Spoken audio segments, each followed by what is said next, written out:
Assalamualaikum warahmatullahi wabarakatuh. Pemirsa, muka Mukidi menghitam. Kenapa bisa begitu ya? Apa sebetulnya yang menjadi penyebabnya? Apakah itu karena efek dari obat-obat yang disuntikkan kepadanya atau diminumnya, atau itu ekspresi dari jiwa yang hitam? Ya, kalau jiwanya banyak menipu, itu kalau dalam Al-Quran itu biasa disebut sebagai setiap perbuatan dosa itu ada flek hitam, titik hitam di hati kita. Semakin banyak dosa dibuat, maka hatinya itu semakin menghitam. Nah, ketika hati semakin menghitam, maka itu mengekspresi di dalam bentuk wajah. Itu mengapa kadang-kadang orang yang sebetulnya aslinya wajahnya itu putih, karena banyak nipu, banyak jadi maling dan lain sebagainya, ya dia menjadi menghitam. Samalah seperti Donald Trump kelihatannya kan. Tipu-tipunya ini luar biasa gitu. Tetapi kalau kita melihat wajahnya Donald Trump sekarang, itu kan jadi kita kalau mau makan itu nggak enak, mau muntah gitu. Ya sama mungkin kalau melihat dari Jokowi. Ini bisa kita amati pemirsa dari tayangan yang dibuat di akun Jokowi itu sendiri. Ya, saya kira kalau yang menayangkan itu adalah akunnya Jokowi, itu kan pastinya dari sudut pengambilan gambar atau video dan lain sebagainya kan tidak mengolok-olok, pasti yang dibikinkan yang bagus gitu. Nah di situ memang saat Jokowi itu keluar dari mobil, wajahnya berubah hitam, tua banget, dan memang berubah wajahnya itu, beda banget dengan Jokowi yang lalu. Apakah ini wajah aslinya Jokowi atau orang yang berbeda, atau sekedar wajahnya Jokowi itu berubah karena mengkonsumsi dari obat-obat itu? Dan memang tampaknya seperti diduga oleh Dr. Tifa, ya, akibat dari injeksi steroid dosis tinggi, maka memang berat sekali, jalannya tertatih-tatih, ya.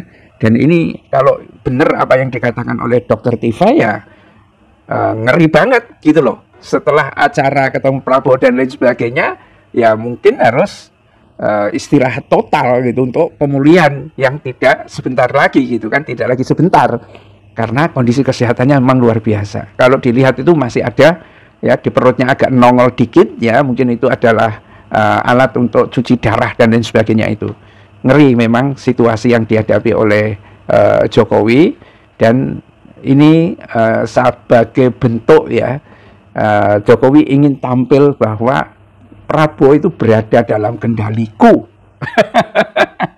Prabowo itu berada dalam kendaliku, kan bisa dikatakan seperti itu.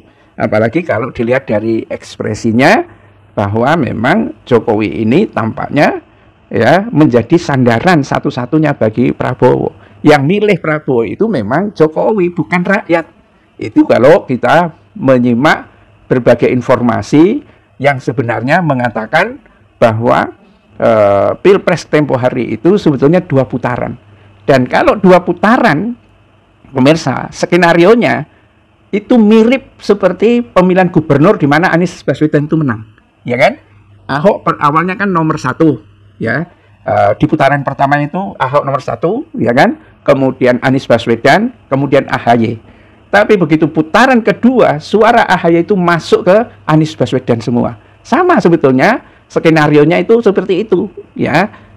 Anies ini Pilpres kemarin itu 2 putaran. Ya, kalau kita lihat sebelum matinya lampu itu Anies yang mendapatkan suara terbanyak. Tapi paling tidak itu 2 putaran. Kalau 2 putaran, ya, itu maka suara dari PDIP itu ke Anies semua, karena permusuhan antara PDIP yang dikhianati oleh Jokowi. Dan karena itulah memang tampaknya ya Prabowo tidak mengharap ke rakyat, yang dia harap adalah ke Jokowi. Kesetiaannya kepada Jokowi itu gak diragukan lagi. Paling tidak itu yang terlihat dalam apa yang nampak. Kita tidak tahu ya, karena sumber-sumber informasi yang tersedia itu juga Prabowo mulai cerimpung, tahu cerimpung, sliding ya. Kaki-kakinya untuk tumpuan Jokowi itu dibabat habis di oligarki, kemudian Risa Khalid, kemudian Gibran mau dipindahin ke Papua atau disingkirkan kemana, ya, yang itu tampaknya tidak menjadi pembicaraan inti, tetapi mungkin juga nggak apa-apa juga bagi Jokowi. Yang penting dia itu tampil, ya, bahwa anak buahnya itu setia cium tangan kepadanya. Itu kelihatannya yang dibutuhkan. Ini memang situasi keluarga Jokowi ini keluarga yang aneh. Mungkin karena PKI dulu itu sangat seperti itu, ya, jadi haus terhadap kekuasaan dan bagaimanapun cara dia harus menguasai atau seperti apa. Tetapi yang jelas memang kalau diperhatikan gerak-geriknya si Jokowi ini, wah, memang luar biasa. Dalam kondisi sakit seperti itu, ya, dia memaksakan diri.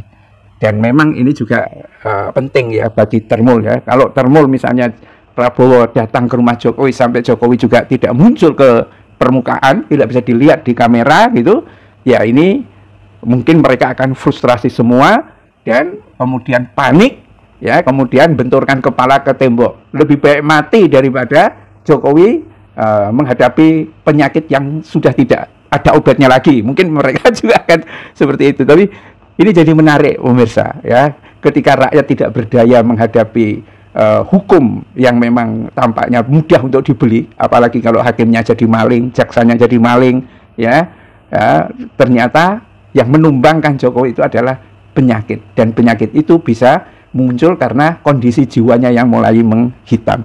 Bila taufik wal hidayah. Assalamualaikum warahmatullahi wabarakatuh.